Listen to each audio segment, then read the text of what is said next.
Mr. Sims, you're up for 7 minutes. Mr. Neufeld would like to finish his thought through your questions. That would work fine. Thank you. Thank you, Chair. I want to quote something from Opitz Zhiznesky, and it's from 45, and it says, and I quote, I just want to get your comment on this just to start.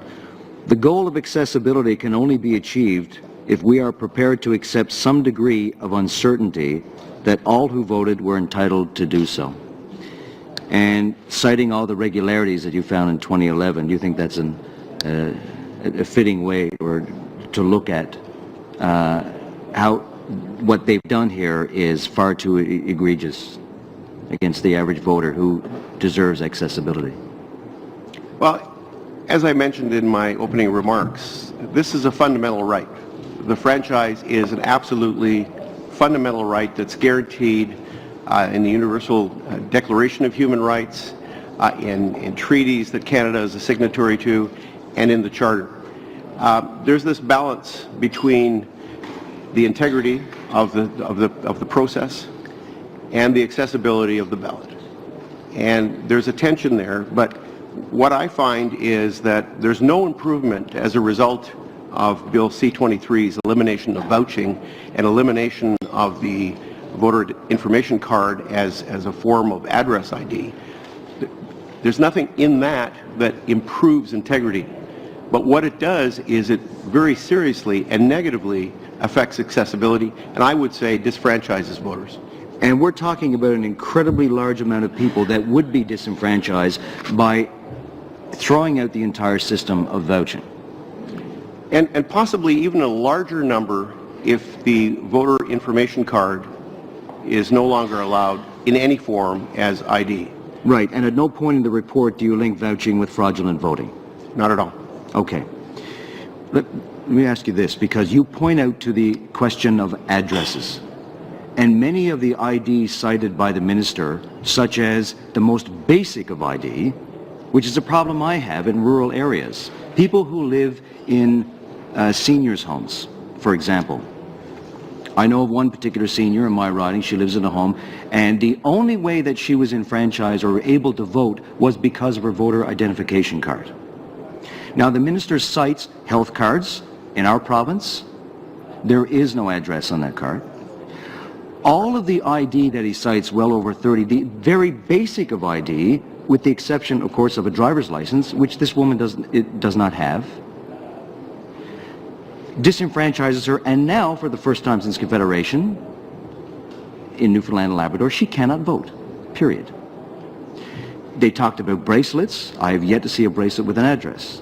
Do you think that this is an oversight that just you're stunned by?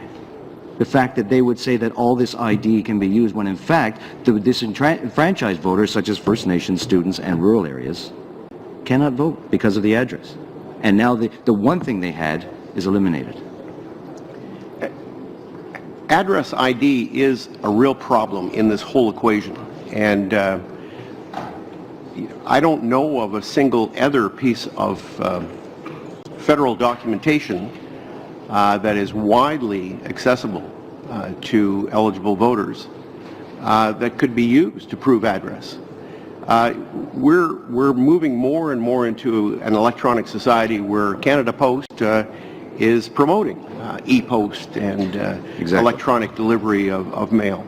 There's all sorts of good reasons for that.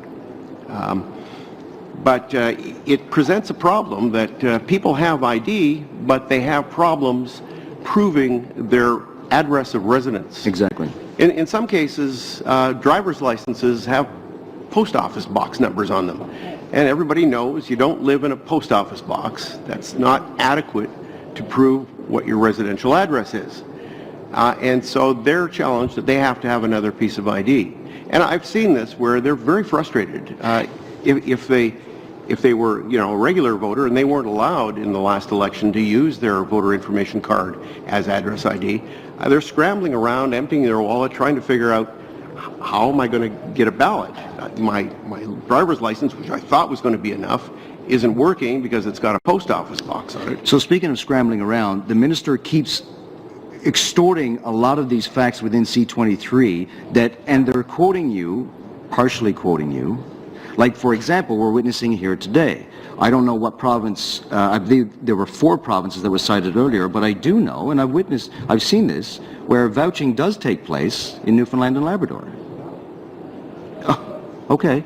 But nevertheless, I'd love to be proven wrong, but I do think that what you've got here in the report is something that I think that is so egregious by eliminating the entire system of vouching. Internationally, vouching is also held up in jurisdictions like such in Europe. Is that correct? It's used in jurisdictions all over the world where there's a requirement to show ID in order to obtain a ballot. Because it's sort of the final safety net for people who cannot provide the combination of identity that's requested in law. And you know, it's not the only option. There are other options that are available, but it's the one that's been selected in many countries. Has the government ever approached you about some of these options? Other options, like to improve the system of vouching as opposed to eliminating it? No. Never. All right. 50 seconds. Oh. Well, I go back to what was said here from the Opitz-Jesneski, which says the goal of accessibility can only be achieved if we are prepared to accept some degree of uncertainty that all who voted were entitled to do so. And here you have a situation where they have disenfranchised an incredible amount of people across this country, but this information was available to them beforehand, such was stated by your report, and you never were consulted. No, I was at one point asked for a confirmation of all my contact particulars, but nothing ever came as a follow-up call or email or letter or anything. Okay. Thank you. Thank you, Mr. Sims. Very good.